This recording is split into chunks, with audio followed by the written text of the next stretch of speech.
दीपक केसरकर यांच्याकडनं राजकीय निवृत्तीचे संकेत देण्यात आले। यापुढे निवडणूक लढवण्याची माझी इच्छा नाही, दीपक केसरकरांनी हे विधान केलं आणि केसरकरांच्या या वक्तव्यानंतर आता चर्चांना उधाण आलेलं आहे। पदाला चिटकून राहणारा मी नाही असं महत्त्वाचं विधान आता दीपक केसरकर यांनी केलेलं आहे।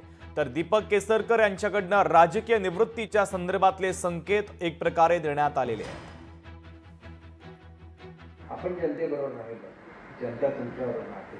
स्वार्थासाठी राजकारण करू नका, लोकांसाठी राजकारण करा आणि तुम्ही ते राजकारण करत राहिला आयुष्यामध्ये तुम्ही कधीही हरू शकत नाही।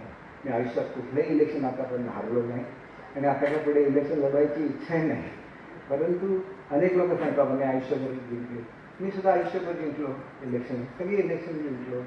परंतु ठीक आहे, मी नाही जिंकलो, तुम्ही जिंकलेला, तुमचं प्रेम जिंकलेलं आहे, ते प्रेम कायम ठेवा। लोकशाही मराठी ऐका, पहा, जागरूक रहा।